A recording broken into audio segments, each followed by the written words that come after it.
Welcome to the Authorpreneur podcast, where we talk to authors and business owners about how they are using books to market themselves and their businesses. I'm your host, Chris Green, and in each episode of the Authorpreneur podcast, we talk to a successful author and business owner to see exactly how they are using their books and author status to grow their businesses and serve their customers. We'll talk about what's working, the benefits of becoming a published author, and we may even come up with some creative new marketing strategies.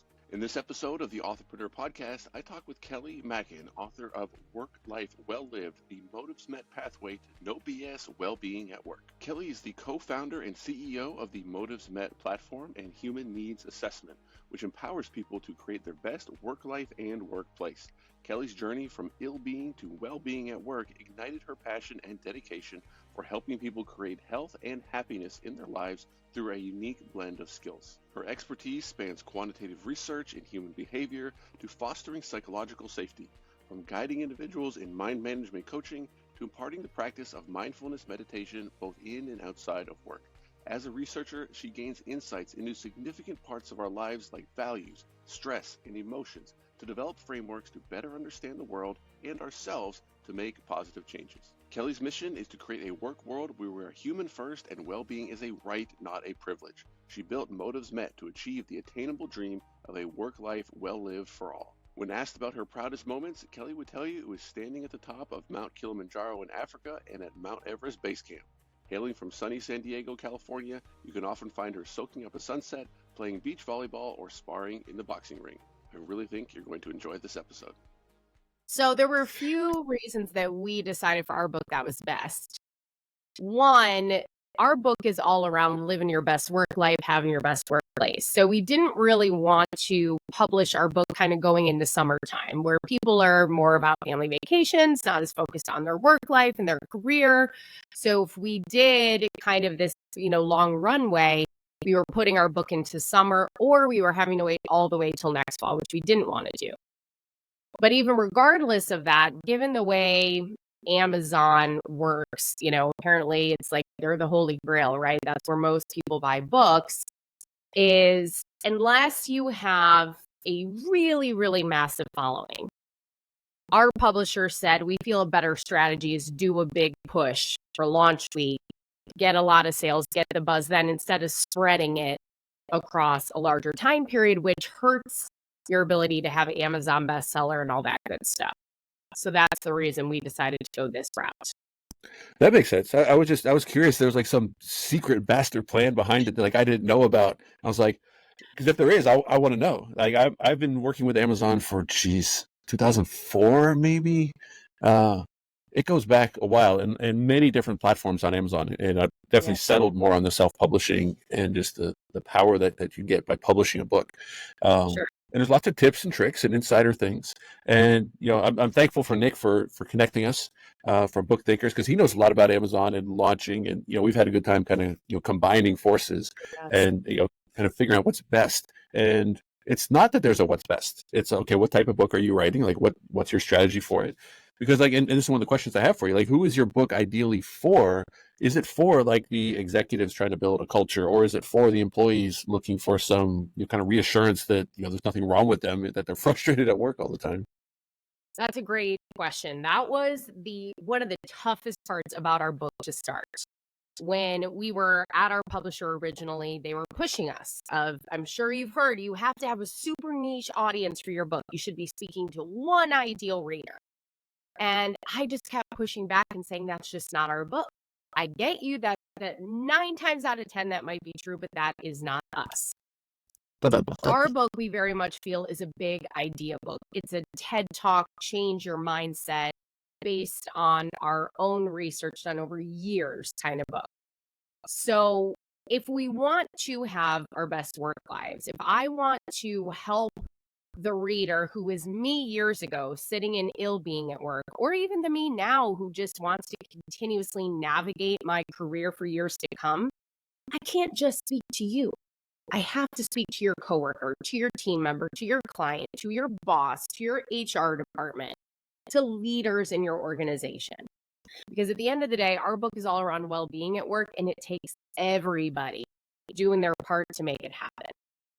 So the book is broken out into 3 parts. It first focuses on the individual, then it moves into interpersonal relationships, and then lastly into leaders and culture. That makes a lot of sense when you phrase it that way. It's almost like, would you say, you almost like, hey, look, I've been there. I've gone through all this. We've done the research, and you have this bird's eye view. But you got to get everybody involved because everybody's kind of playing a different role. And it's almost like, you have your individual think, you have your group think, you have your kind of small group versus large group. And depending on which group you're in or how you're identifying, your goals and views are going to be different. And unless you stop and actually intentionally think about it that way, it can be hard to see other people's points of view and be like, I want this. You just go to your boss and like, well, okay, but like there's an organization here. There's it's more than just individual needs and wants, at scale, and it's complicated. So to be able to explain, look, this is complicated, and this is why the book is structured this way. It makes a lot of sense when you explain it that way. Yeah, it is a collaborative, process. And we say even, most people at some point in their career take on a leadership type role. So it's really helpful to have that perspective. But additionally, it's really important for you to know what to look for in a leader and to look for in a job in an organization. A lot of people have come to us who are kind of in the job search mode, or I don't know if I should get a new job mode. And kind of understanding that culture piece, that leadership piece, is really important for you to kind of ask those right questions in a job interview, for example. Yeah, the right questions, not just ask questions, ask the right questions. And I think, I would even say this for myself, like, well, just tell me what the right questions are. It's like, well, there's not a list. Like it's specific and it's individual for the job and whoever's running the company and for you, like, what do you want? And it's complicated. I think, I've definitely felt like, or had like realizations like, oh, wait a minute, everything's more complicated than I ever thought it was. And it kind of can reset your brain in the sense of like, oh, shoot. And then after, like, don't look back at all the things you did. If you could redo them, you do them differently with this new realization. Just look forward. Otherwise, you're just going to kind of spin in circles. Do Totally. you find You're that? not the only one. We all do that. So you're not alone. You're not alone, Chris. Don't worry. Oh, I know. There's so many things. Like I look back and it's like, oh, I was wrong about that. And it does make me realize, and I remember this frequently, that nobody knows what it's like to be wrong, right? Like if you're wrong about something, you don't know you're wrong, right? You think you're right. We conceptually know that we're probably wrong about a bunch of things, but we don't know what it feels like to be wrong in the moment. Like we can look back and be like, oh yeah, I was definitely wrong on that, and like in hindsight, blah blah blah. But we don't sit here and be like, oh, I'm totally wrong on this and just move forward. No, if you know you're wrong, you're gonna like stop being wrong. So feel what it feels like to be wrong. It feels the exact same as being right, and I think about that way too much. And I'm a classic overthinker. Well said, though. Very true. Very true. Spot on.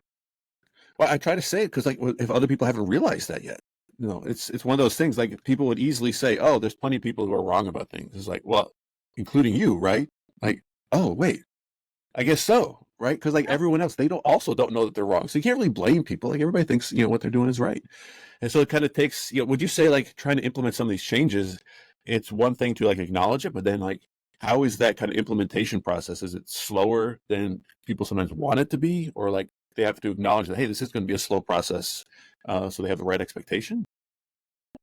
When it comes to just any change, are you talking about, you think? Well, just change in a work environment. So people who pick up your book and they want to implement change because they read it as an employee and they're like, hey, like I either need to make some changes myself, or I could see how my organization could be better if I could maybe to get some people on board. I do go talk to leadership. Again, we're down all kinds of different roads. What do you do when you have so many choices in front of you? We help. What's great in the book is I help you put together your well-being action plan, because it comes down to, let's get really tactical here with some to-dos, some to-don'ts, some mindset shifts, all that kind of good stuff. But we say that meeting the needs that drive your well-being happens, both in thought and action. And it also happens in the small things and the big things. So it can mean really uncomfortable conversations to have your needs met at work, to get to where you want to go. It could mean completely quitting your job.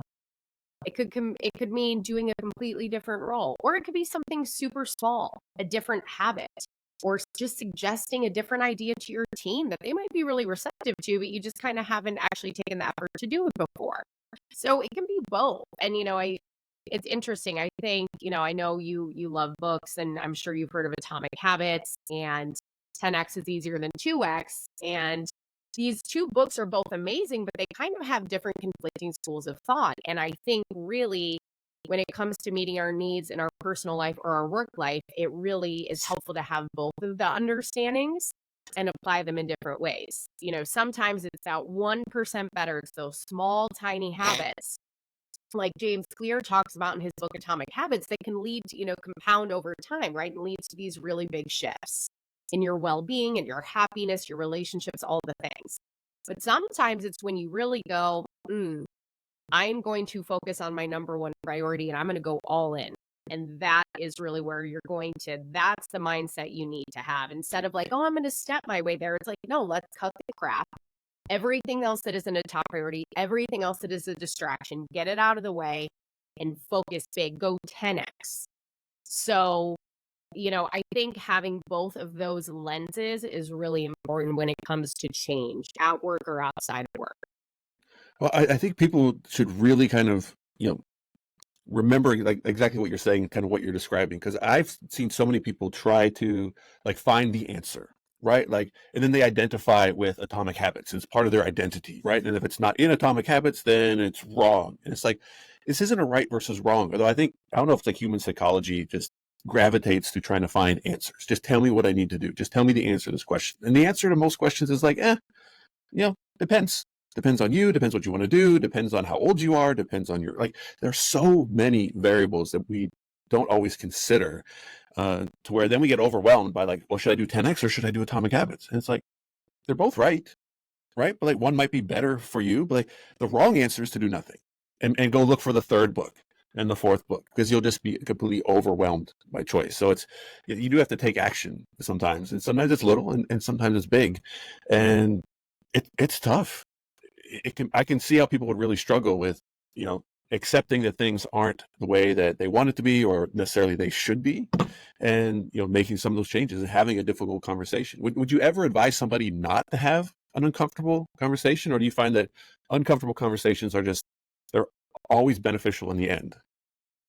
I wouldn't say always. I think selective vulnerability is really important because I think you have to know how safe your environment is, and I even talk about that in the book is unfortunately, like you're saying, I can't tell you. I can't just sit there and tell you it's completely safe and you should do this. You're going to have to, use a little bit of discernment on your own. But often we think people know where we're coming from, or we think they know what we need, or they think they know how upset we are by something. And oftentimes they really don't understand that or the depths of it. And so more often than not, people shy away from uncomfortable conversations at work. And it actually just leads to greater discomfort in the long run. Instead of saying, okay, I'm going to have a candid conversation, honestly and respectfully. And hey, if I don't get the outcome I want, then I really know, right? Then I can really sit there and go, okay, this is the way it's going to be. Now what?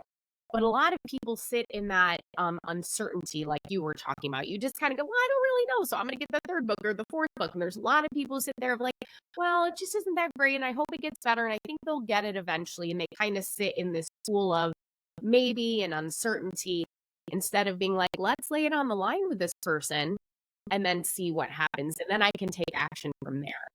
And oftentimes people are really surprised because when they do have those conversations, I would say most of the time, things get better in some form or fashion. Yeah, I think you kind of answered that perfectly in the sense of like, you have to feel safe in order to do this, because if you're in a place where like, hey, if it goes poorly and I lose my job, there's like an avalanche that's just going to happen. And so maybe it's not the time. And so tell me if you think this is a good idea. I'm just thinking this as a solution.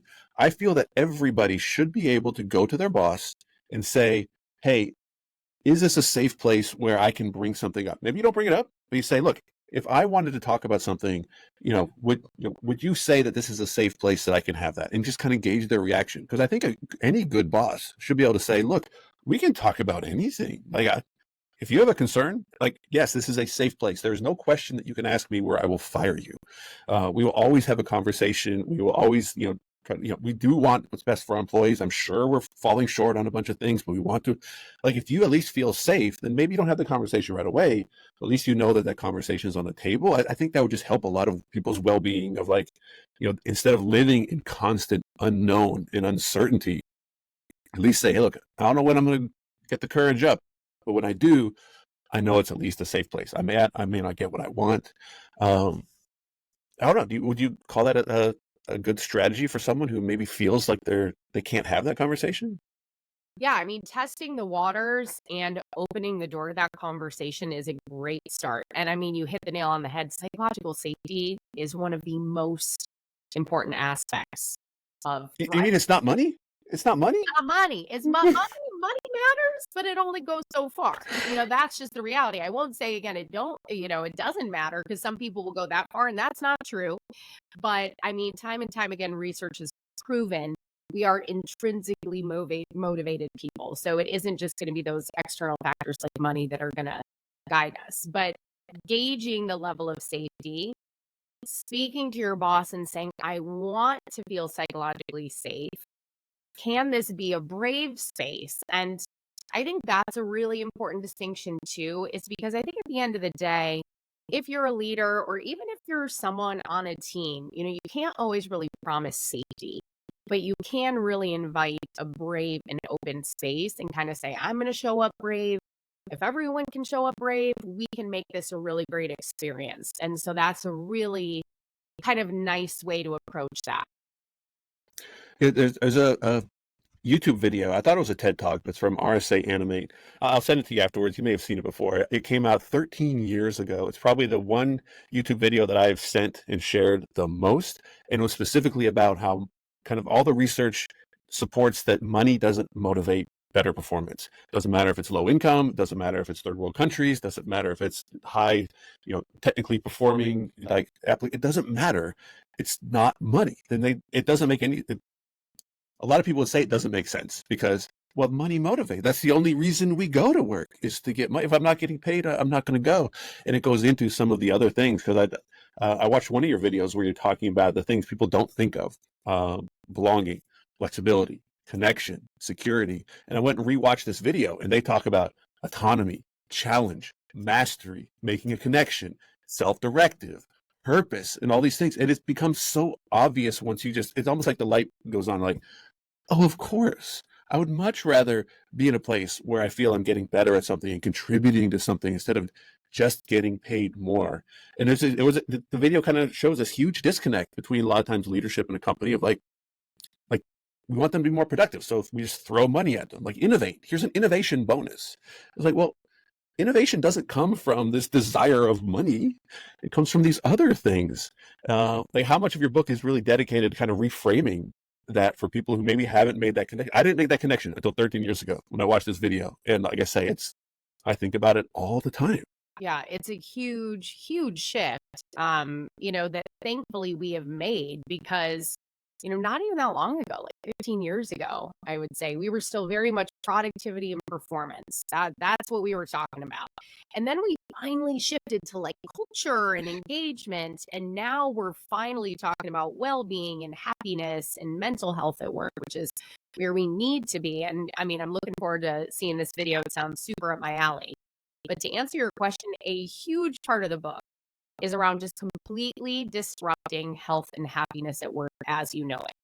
It is going to give you a completely different mindset around what well-being at work is all about, how to get there, and why it's so important that we do get there.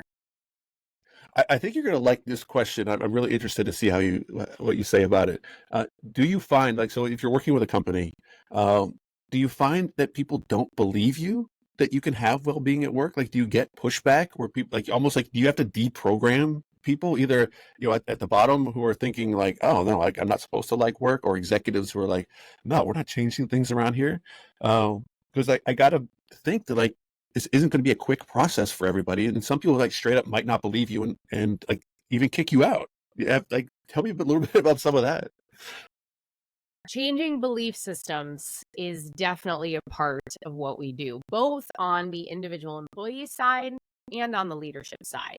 because one of the 10 dream pillars that I talk about in the book that really threaten the dream of a work life well lived, as we call it, is that we just don't really prioritize well-being in the way it deserves to be prioritized. And as an individual, if you asked me when I was miserable years ago in my job, does your well-being matter at work? I would have said, like, well, of course it does. But at the end of the day, I didn't really believe it could. I believed it was a place I would maybe get to once I'd earned it, right? Like once I'd clawed my way there, maybe then I could be happy and be well at work and not be so stressed out and burnt out and have none of my needs met.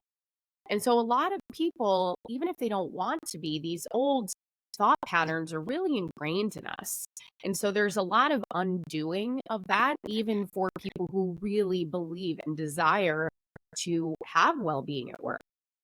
And then on the company side, it's very interesting. I mean, usually if we're being brought in, it's because there are some believers, right? But sometimes our job is to help them shift the mindset of the disbelievers. So, research really helps in that regard. We have done so much extensive research that essentially shows when people have their needs met at work and they have well-being and are thriving, everybody wins. Your business thrives, your bottom line thrives, connection and innovation and productivity, all of that good stuff goes up, and people are less likely to walk out the door. Burnout gets eliminated, stress gets reduced. So the numbers don't lie, and that's really helpful. And also really reminding people of the cost of turnover, of the cost of people walking out the door, because it's so much higher than actually taking care of the employees that you do have. What do you find is like the pushback? Is it because maybe people can't measure it, like on a chart with numbers to be like, yeah, but prove it. Like you can say, well, look, everybody's happy. Like the numbers are up, but they're like, yeah, but I can't put my finger on exactly why they're up, right? I can't put my finger on one thing that is driving this instead of like, well, there's 12 things and, this person only cares about 4 of them and this one only cares about 1. And there's is that some of the frustration that you see from top level in companies? It's definitely a obstacle of how do you measure a positive culture? How do you measure happiness? How do you measure well-being? And it starts with, well, first of all, let's define it, right? And once you have it defined, then it becomes easier to measure. It becomes easier to achieve because goal clarity equals goal achievement. So most leaders we talk to have never had a conversation with their team or in their organization of, guys, this is what well-being at work means. So how do you expect that people are going to be able to work together to make that goal happen? And our research shows that essentially well-being at work, after doing all sorts of qualitative and quantitative research over years and years, is that when people's top motives are met at work, that's when well-being happens. And there are 28 of these psychological, emotional, and social needs, what we call motives that drive well-being at work. 28 of them. But then, Chris, is what you were saying, like, not everybody's going to care about those things equally, right?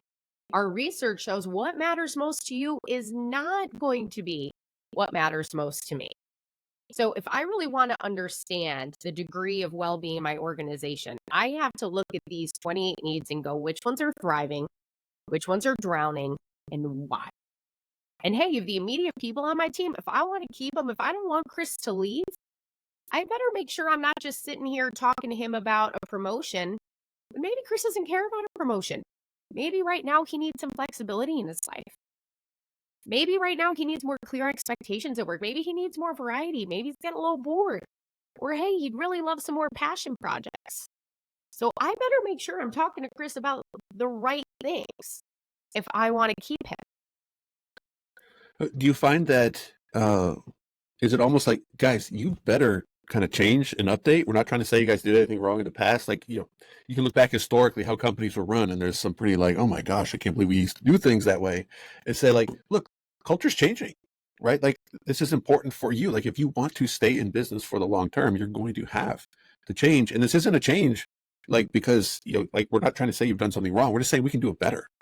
And if you don't get better, and these other companies do, your top talent is going to go to the places where they feel it and they have flexibility and they get recognition. And just sometimes people, it's almost like you have to teach empathy of like, yes, some people, if you just give them their regular salary and give them an award once a year, they're going to be thrilled and they will be very loyal to you forever. They just want the security. They just want to know that, hey, if I come here and do X, Y, and Z, I'll make this much money, which means I can go home and do whatever I want for the rest of my time. And they are very happy with that.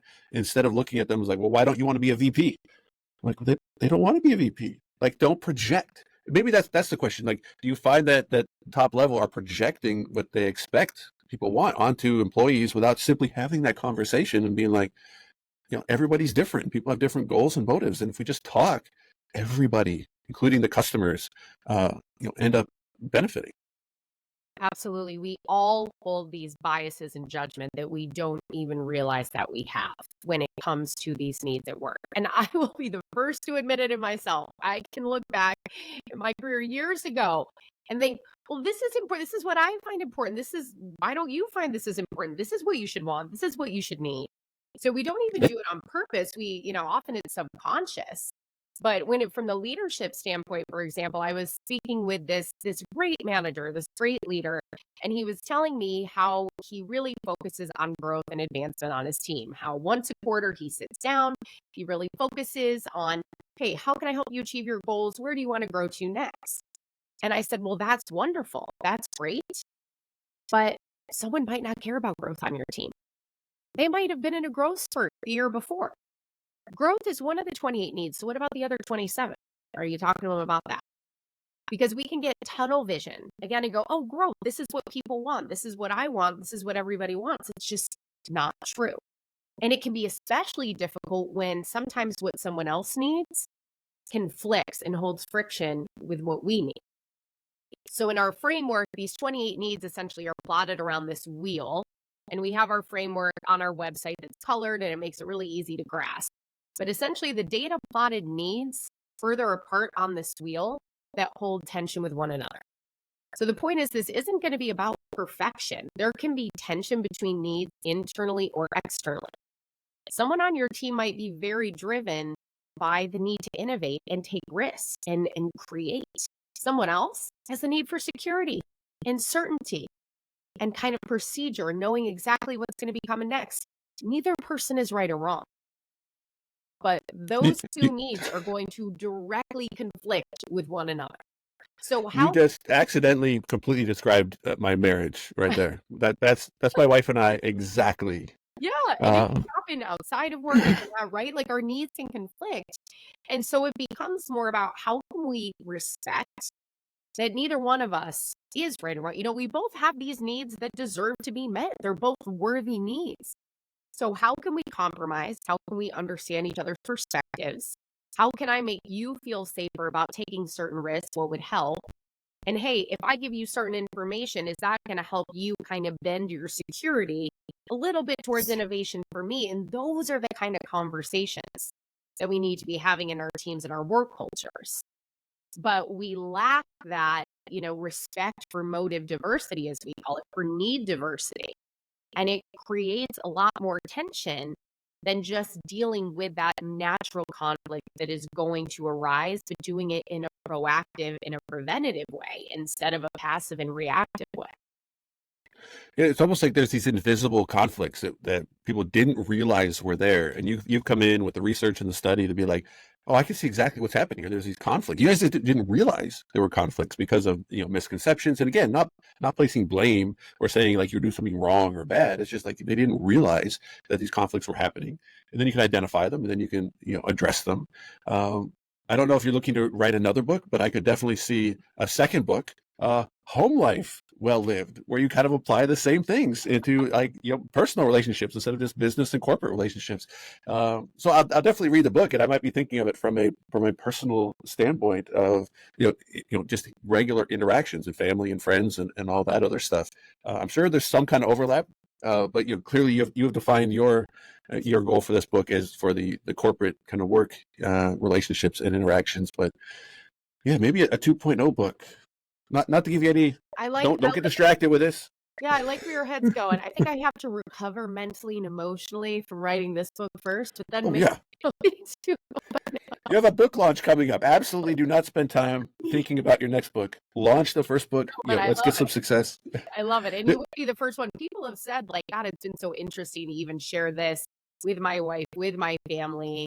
And even for me, it's interesting. My mom is one of the other co-founders of our company. And she just learned some really new things about me from understanding my top needs. And we have a human needs assessment. You get a free code with the book to take it. And she was like, God, you make so much more sense to me now. Flexibility is one of your top needs. But when you explain it to me, it's your rigidity. Because she's like, I find you can be so rigid, but it's like, but within your own thing. So you have your own flexibility to create your own rigidity. And it's really interesting what we can learn about the people in our lives through assessments.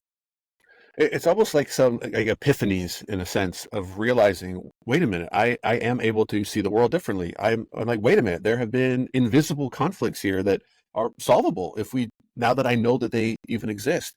And I don't know the whole psychology between like childhood and adolescence and becoming an adult and just your worldview and how you like your internal view of how you see yourself and what you prioritize and changing what you prioritize as a kid to growing up and being like actually being intentional, saying, look, I don't prioritize that anymore. I prioritize this and making that conscious choice.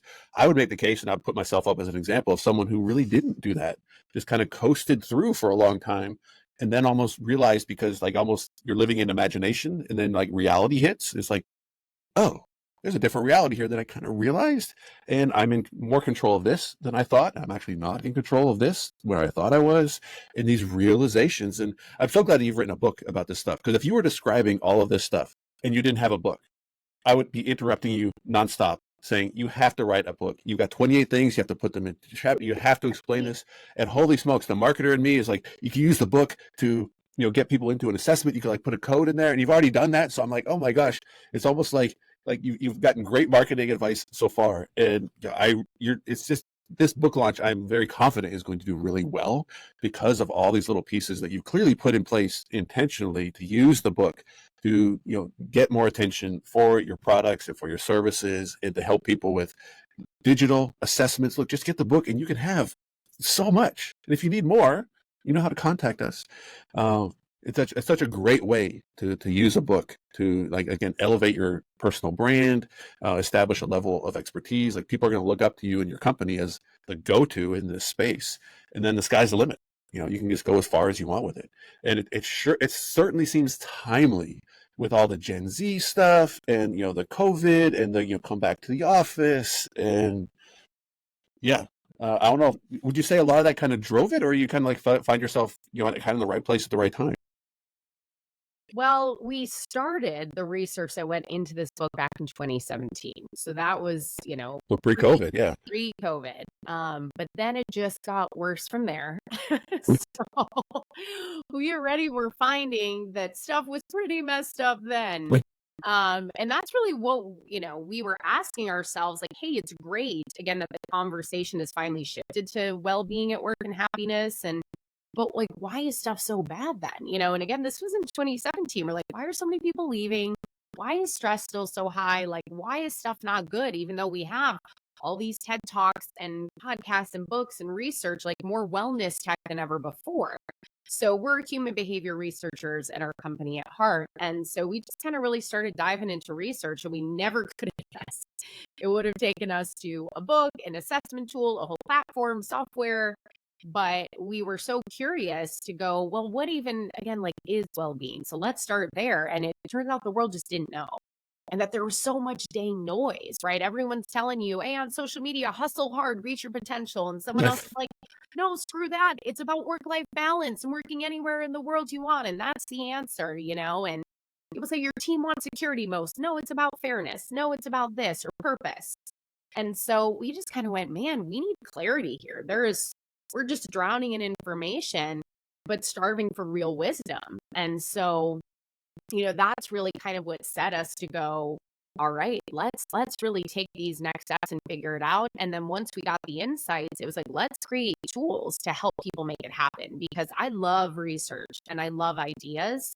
But at the end of the day, I'm all about taking action and giving people the tools and the steps to make it super easy to do that, which is, when I was writing this book, I was like, this is going to be a book you do more than a book you read. That's it. So that's kind of been our philosophy. I think more people need to take that approach because, with a book, you can include all kinds of additional things. It's not just words on paper. You can include like QR codes and, unlisted video content. And like I say, you guys are including an assessment. And of course, you're going to drive traffic there, to redeem a code and all these different things. I think just a little bit of creativity and people can say, oh, wait a minute, I can use this book. But the book, in my opinion, is like the ultimate curation device because, like, I know you say navigate the noise, and there's so much noise around literally every topic, right? If you're getting into something like Google well-being, go on YouTube and search for well-being and be like, oh, I'll do it myself. I don't need to get a book or anything. Go on Amazon and search for well-being. How many books are going to come up? And one of my frustrations, I used to do this before the internet was big. Go to like Barnes and Noble to get a book. And the problem was every book said they were the best book. Like no book on the back says, yeah, we're like, okay, this other one's better. But Amazon will let you kind of see, okay, these are the actual good books. And there's never just one good book. There's dozens, depending on the topic, hundreds of books on a topic. So the overwhelm can just be crushing. And can lead a lot of people to kind of like, well, forget it. I know we have bad well-being in our workplace, but I don't know where to even start. But now you've got a book that you can say, look, read this book, go through this. This is curated information from an expert in the field. They've done the research. They know what they're talking about. And you can then take action instead of just continue to gather information because you can just gather information forever. Yes. But eventually you have to take action. Take action. The overwhelm is a real thing. And I've heard that from quite a few managers of like, oh God, I want my team to be happier. I try to go figure out a tool, a workshop, a book, and I am so overwhelmed that it makes me not want to do anything. And again, sometimes messages can be really conflicting. And like you were talking about earlier too, people sometimes just want to wrap things up in a little bow and make it seem really, really simple. And it's just a blatant lie. It's just BS, as we call it. So we very much go, hey, we're going to give you the roadmap and the tools and the steps, but I'm not going to tell you, quote unquote, the answer. Like that this is the golden ticket. Do these 5 things and your team's going to want to stay and it's great. It's like, no, well-being is personal for each team, each individual, each organization.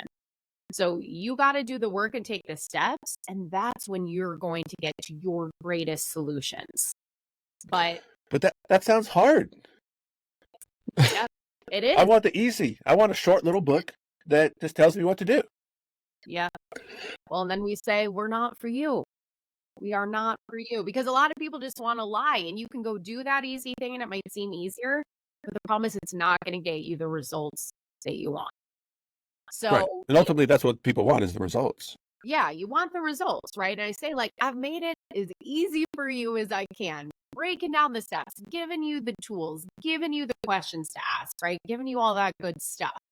So it's just more of a process and a journey too. Because I think some people go, oh yeah, do this thing, read this book, do this culture workshop, and then you're going to be all set. And we're like, no, well-being evolves over time. This is a continuous strategic process that you're going to need to continue to do. And once you get it in motion, it just becomes easier and it kind of just becomes part of your culture. That's the ultimate goal. Not to be a one and done, not to be a kind of like one size fits all answer, but an actual strategy that becomes really part of the just the life force of your organization. That makes perfect sense. Does your book include like examples of like something that people can relate to as like an easy mistake to make? And I think an easy one to kind of relate to would be like hustle culture. There was so much, and there's still some of it out there, was like, oh, you just need to work harder and you need to work more and just more, faster, no sleeping, and forget the like toxicity of that and like the burnout that can happen from it. But it's also that doesn't even necessarily work, right? Like if hard work was the only factor, and I think I've gotten a good response by using this example, ditch diggers would be millionaires, right? They're working way harder than most people, right? By a definition of hard work. And I think that was the kind of mix up with hustle culture was like, oh, it's just hard work. Well, there's lots of variations to hard work. And you're not going to do good work if you're burnt out and exhausted all the time. And you have, your relationships are in poor condition and all these other things. But it's really easy to say, oh, well, you're just not hustling. hard enough. And it's like there's so many better examples where you can actually break down like what led to success. Was it right place at the right time? Was it being early? Was it straight up being lucky? Right? Was it identifying something that other people didn't recognize in the company? All these, and when you have those real examples, I mean, this really helped for me is like realizing some of these things. It's like, oh, okay, I get it now. There are other ways to do this. Let me try to find the one that works best for me. Like, what are my actual goals? And yeah, I hope that your book can kind of spread some of that. Sorry, that was a really long question to ask if you had examples of. No, I love it. I love that you brought up like the hustle and the work-life balance thing because it's really interesting in the sense it can manifest so differently for everybody. But for example, and I do share this example in the book, there was someone I was coaching who had future success as one of their top motives and work-life harmony is one of their top motives. And they found like these things are completely conflicting. I am like hustle mindset. I had these huge goals. They were an entrepreneur. Their business was kind of at this like key turning point. They had a lot of big stuff going on. They had 2 young kids, felt like they weren't being around for their family and just constantly felt the push and pull of nothing's working, right? Nothing's being met. Definitely didn't feel like they were having well-being, right, in their work life. And so then the question became, where do you strike a harmony between these two things that allows for neither one of them to be drowning? Essentially what we say is it's not sustainable to have any of your top needs just completely drowning, completely unmet and unwell. So you have to safeguard against that. But then you also are going to have to sometimes make tough decisions. You might need to go, hey, I'm going to accept that for the next 6 months, I'm not at the dinner table every night. I'm at the dinner table on Wednesday nights at this time, and I got to focus here. But I'm going to make sure I'm at least doing that. And on the weekends, I'm with my family. And you know what? I'm going to make a strategic decision, and then I can have peace with that. Because again, we're not about telling people things are going to be perfect and easy because they're not. But doing that is much better than just sitting there every day pushing, oh, I'm not enough. You take empowerment, you take this decision and make it proactively instead of having life just push you around. Or you might say, hey, actually, I am going to be at the dinner table Monday, Wednesday, Friday, and Tuesday, Thursdays are my late night working and whatever it is, though, you need to make that decision. And it sounds obvious, but so many people don't make a decision. They just every day get thrown around, whiplash from here to there. And then they go, God, I'm burnt out and miserable and stressed and feel like I am not enough for anybody. So you need to have a confrontation with yourself, as we like to call them. You need to sometimes sit down and go, I don't love that this isn't going to be perfect, but how can I optimize my decision making here? And it's interesting. Sorry, go ahead. No, I just wanted I like that word, confrontation. Yeah. Where it's not like, I think confrontation just has a little bit of a negative connotation to it, or people are like, oh, is something bad happening? It's like, no, care. You kind of rephrase it as like, no, this is to help. I didn't mean to interrupt you there. Yeah, no, it's just so taking my own assessment made me do that in multiple ways. Because sometimes, again, when things aren't great and we don't immediately know how to fix it, we just kind of want to run from it. We want to pretend it's not there. We're so distracted. Yep. Then again, we find that we're just being pushed and pulled around instead of stepping into our power and going, okay, how am I going to navigate this? What decisions am I going to make? Where am I going to accept that things aren't going to be perfect? And again, your well-being is going to skyrocket when you do that. But it's interesting for someone like me, for example, work-life harmony, not at all a top driver. I actually don't need strong work-life balance to have my greatest well-being. And when I say that, sometimes people gasp. Like when I tell people I have a company that's all around work well-being, they're like, oh, so you help people with work-life balance. And I'm like, no, that's a huge misconception. That could be a huge driver for someone else. For me in my work life right now, it's totally not. I was launching a book, growing a business, going after my dream. Future success is one of my top motives. If I feel like what I am doing day in and day out is not getting me closer to my biggest dreams in life, that hurts my well-being more than anything else. And there are seasons of life. A few years ago, I much more was in a place of wanting to prioritize personal goals and personal time. But right now, me looking at my schedule every week and going, how can I maximize my time outside of work? Again, actually would take away from my health and happiness in my overall life and in my work life. So, but I don't expect the people who work for me to be in that same place or to have that need be as unimportant as it is for me. Because again, I have to honor and respect it. Everybody is different. And again, in 5 years, work-life harmony might be a top need for me, and future success might be real low on the importance list. So we all have our own personal hierarchy of needs. There is no set hierarchy.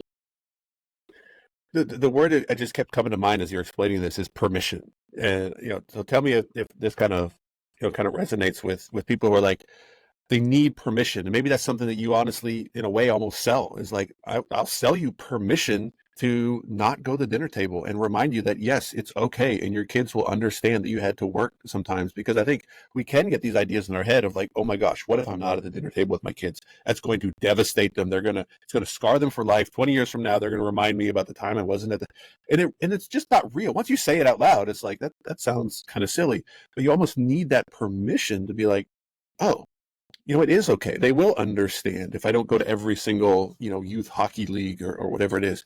And compounded on that is as you grow and change, and like kids grow up and leave the house, it just, your life change, like seasons change in your life. It's also okay. Like you have permission to change.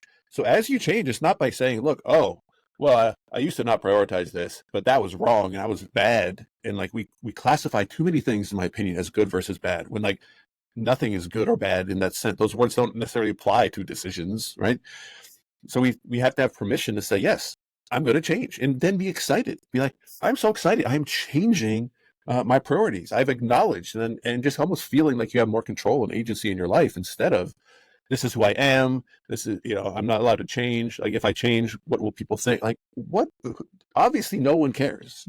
Right. But like internally, I think a lot of people, I mean, I'll still feel it sometimes. What do people think if I stop doing this, or if I start doing this? It's like, one, they're not thinking about you at all. And two, see number one.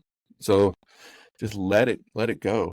You kind of get that vibe with your business that you're selling permission to do these things. I love that you use that word. That's amazing. We haven't really framed it as much in that regard, but it makes so much sense, and I love it. What we hear time and time again is empowerment. Of like, I feel empowered in this different way I've never felt before. Like, yes, so much of what's going on with my well-being in my personal work life is outside of my control, but I have all these ways to actually control the controllables and think about these things in the right way that puts me in this just much more empowered position. But within that, 100% is this permission piece. And it's permission to be different. It's permission to not listen to what society tells you or your family tells you. Interesting, like purpose is a really interesting one of the 28 motives that can lend itself to that. Because I share a story in the book of someone whose parents were first generation immigrants, and they were told, purpose is a luxury. There's no dream in here. There's no follow your path. None of that. You go do something practical. You go do something that's going to make you a good, stable living. They needed permission to want and need purpose in their work life. And it took them a long time to get to that place. But for someone else, they could be very different in saying, I've heard people say, it felt good when I finally let go of chasing purpose. Like, I needed my job to be this brand, fulfill my calling in life. I could actually focus on all these other things that made me really happy at work and see all the purpose I have in my overall life, and how I could find a job that really supports the meaning I want in my overall life. Because again, some managers will give me the side eye when I go, yeah, guess what? Not everybody cares about purpose at work. Some people don't care at all. It's almost like so many people, and again, myself included, looking back of like, well, what's the right way to live life? What's the right job to get? And I feel I work with a lot of people who think of work as something you don't like, but you do it anyway because you get paid. And all the stuff that you like to do, you're almost not allowed to get paid to do that. Like who would pay me to do this? Who would pay me to teach them how to do something that I'm really good at? And it's a complete reframing in the sense of, look, because I'm definitely big on self-publishing, and I think being an authorpreneur is the quickest way to, to building a business. Take something you're good at, that you're knowledgeable about, that you can help people with, turn it into a book, and get started. And they're like, whoa, well, it's going to take too long. I don't have time to write a book. Like, why would I write a book? Like, who's paying me to write this book? I'm like, you're paying yourself $0 an hour to write this book. But this isn't just a book. It's an asset. It's part of your business. It'll elevate your status. You can use it as lead generation. You can use it as a lead magnet, all the marketing stuff that goes along with it. And it's an absolute case of deprogramming and saying, look, it's not like what you're doing is right versus wrong, but you have to acknowledge that, hey, whatever concept you've fallen into, it may not be optimal for you. And it's not a stop doing this and do this. It's a, hey, there's 28, right? At least 28. There may even be more out there, right? 28 different things you can think of and help you prioritize what you want to do. And then you can kind of just realign your life over. This is probably a thing that'll hold people back in a sense, is it's going to take some time to internalize some of this stuff, as well as to, communicate some things and potentially even find another job. And the time involved in that, I could see a lot of people seeing it as a daunting task and unfortunately maybe never get started. But at least people can pick up your book. Books are inexpensive ways to learn more about different things. And hopefully, a lot of these lessons resonate with people so that, their overall well-being, because everybody as a group worldwide will benefit from individuals having more well-being in their life and in their work and just everything. So it's almost like it should be a global mission to increase well-being, across the board. So I hope that your book at least nudges it in the right direction, right? On a global scale. Me too. That's our mission. That's what we want to do, is create a work world where, well-being is a right, not a privilege, and where people can show up and be human beings with human emotions. And then everybody's going to get the benefit from that. But I think it was so accurate what you're saying, of sometimes people get overwhelmed and it feels daunting to change your life, right, in any capacity. And Sure. I think that's one of the things we really strive to do with the book too, is take the first step, get that first understanding. At the end of the chapter where I help you develop your well-being action plan, I say you're not allowed to close this book until you say the one next step, which could even just be putting time on your calendar to actually reflect on this stuff for 15 minutes. Whatever it is, take the one step and then take the next and take the next. Because if I had looked at my journey back when I was miserable at work like 10 years ago and thought about all that I had to do to get here, I probably would have had a heart attack. But it was just take the next step in front of me, do the next thing. And then you kind of arrive at this completely different destination than you're currently at. And you're so glad that you did it, right? There's a sense of accomplishment. It's like being able to look back and like, yes, it was work, but I'm glad I did it. And if you have that type of work, instead of like, oh, that was work and I hated every second of it, that's hard, But if you realize, wait a minute, the work is for me. I am working. Yes, no one is paying me to, work on my work life or just all these things we're talking about. It's work anyway, but it's work for me. And it might be $0 an hour work, but we got to get away from, work tied to a dollar amount kind of thing. Like that doesn't necessarily mean what work is. And, take those steps, because holy smokes, everybody, you'll be so glad you did in hindsight, if they're one little step at a time. You're not going to turn the whole thing around, fast. At least know that's out there. Discomfort, right? That's what they say. You're going to be, it's work either way. It's uncomfortable either way. So choose your side, I mean, it's a good reminder that I like to throw myself every once in a while as well. Well, I know your book's not out yet. It's coming out April 2nd. But have you received or have you noticed any, real benefits of now that you're at published author status? Like, how has that kind of impacted, your business and just how you're using social media and all of that? For sure. Well, we did send out advanced reader copies, which was great. So some people have already gotten the book and read it, and we have some buzz going.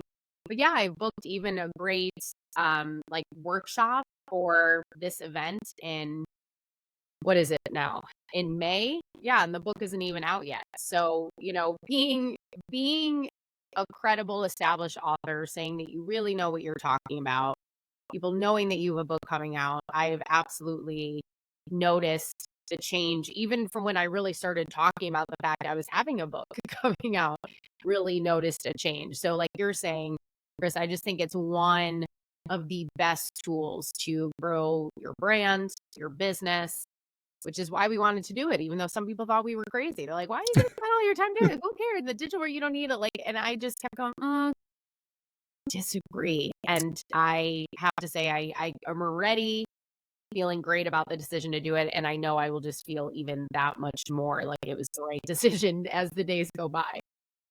Oh, it's without a doubt the right decision. Like I say, if you had described everything you're doing and said you didn't have a book, I would hound you, but you have got to write a book. The doors will open for you if you write this book. And obviously, they have. What advice would you give to somebody? Actually, here's a better question. How is your book kind of becoming like this focal point of your business? It's like the entry point of like people who are interested in saying, look, I need to know more about this. Is that kind of the intentional purpose, or maybe even the accidental purpose or accidental result of your book? Well, both. The organizations, it isn't as much their first touch point potentially, but it can be. So I think that's the thing of a book is going to drive different interest to your business in different opportunities than just your businesses. I mean, even podcasts, I'd gone on some podcasts last year just as a CEO and a co-founder, and there was interest for sure, but it was definitely a harder sell. Having the ability to just talk to people, to go and present at events, which again, I've already done 2 local small events, they're much more likely to say, yeah, come talk about your book and the tools and the insights. And they are, hey, come talk to us about your business and sell us on your product, so it's a soft sell at the end of the day. It's a soft sell, and that can carry you a hell of a lot further. Yeah, I feel like I thought you were saying it takes the edge off. Like it's not as soft sell is a better way to phrase it. I have found, and I don't know if it's like built into human psychology, but this kind of like law of reciprocity, where like if you give people something, they want to give something back. And so, I mean, I wrote my first book in 2011. And, it was very early in the Amazon space, so it got a lot of publicity. A lot of people got it, and people would want to, like, they get the book. They're already paying for the book. It wasn't expensive, but because of the knowledge and value they got out of it, the value they got, they felt indebted to me in a way. So if I would meet someone at an event, the number of people that wanted to buy me a beer, I was like, this is great, but like, it's cool, guys. I can afford my own beer, not realizing that was their way of saying thank you, right? I gave them value. This is how they're saying thanks. It's like, oh, I kind of get it. And while this isn't the exact same example, but I think by having a book, so by going on a podcast and people listen, they're like, that was really great. I learned a lot.